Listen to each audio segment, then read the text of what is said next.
Hey everyone, in this video we will talk about how to fix and solve this problem on your Google Drive on your phone. So just focus in this video and watch it till the end. So let's start. So now and first you have to go and open the settings of your phone. So after this, go directly to apps or applications.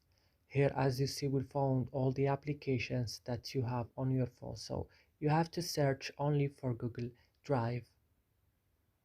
When you found it, click on it like this and then go directly to storage option and go to clear data in the bottom of the screen and then click on clear cache also.